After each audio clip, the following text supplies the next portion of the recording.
দেখো বন্ধুরা, আমরা তো মাছ কাঁচা জলে কম বেশি সবাই খেয়েছি। আজ কাঁচা জলে মাছ রান্না করব, সেই রেসিপিটাই তোমাদের কাছে শেয়ার করছি। দেখো তোমাদের পছন্দ হয় কি না। কাঁচা জলে মাছ রান্না করে খেলে এমনিতে শরীরের জন্য অনেক উপকারী, এটা অনেক স্বাস্থ্যকরী একটা খাবার। দেখো, এই মশলাগুলোই আমার লাগবে এটা রান্না করার জন্য। টমেটো, পেঁয়াজ কুচি। এখন আমি পেঁয়াজ কুচিগুলো দিয়ে দিলাম। মশলাগুলি দেবো এখন। মশলাগুলি সব একসঙ্গে দিয়ে তারপরে মেখে নেব। আর চেষ্টা করবে রান্নাটা সরিষার তেল দিয়ে করার জন্য। সরিষার তেলে রান্না এমনিতেই খুব ভালো লাগে, কিন্তু এভাবে সরিষার তেল দিয়ে রান্না করলে অনেক টেস্টি হয়।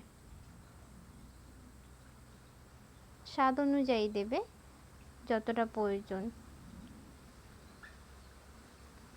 আমার যতটা প্রয়োজন আমি ততটা নিলাম। এখন একটু মাখা হয়ে গেছে, এখন একটু তেল দিয়ে আবার একটু মেখে নেবে। আগে তেল দেবে না, তাহলে দেখতে এত সুন্দর লাগবে না। এখন যত সুন্দর হয়েছে। দুঃখিত, তোমাদের ওই ভিডিওটা দেখানো হয়নি, সেই জন্য।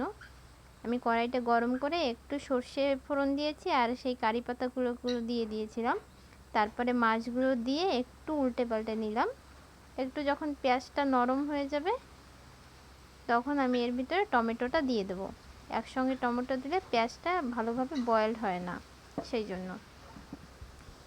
দেখো, এখন টমেটোটাও যে একটু নরম হয়ে যাবে, তখন আমরা এটাতে ঝোল দিয়ে দেবো। জলটা দিয়ে একটু ঢেকে দিব। যখন গ্রেভিটা একটু গাঢ় গাঢ় হয়ে যাবে, তখন নামাবো। খেতে অনেক সুন্দর লাগে, আর এই রান্নাটাও খুব ঝটপট হয়ে যায়। দেখো, আমার রান্না হয়ে গেছে।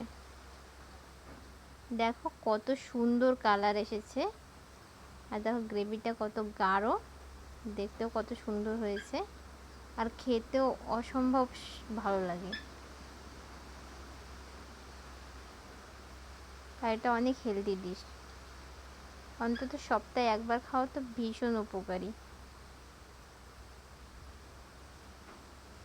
দেখো, আমি এখন সার্ভ করে নিচ্ছি। দেখো গ্রেভিটা কত সুন্দর। এই এক তরকারিতেই পুরো ভাত খাওয়া হয়ে যাবে, আর কোন তরকারির জন্য কেউ কোনো ডিমান্ডই করবে না। দেখো কত সুন্দর হয়েছে।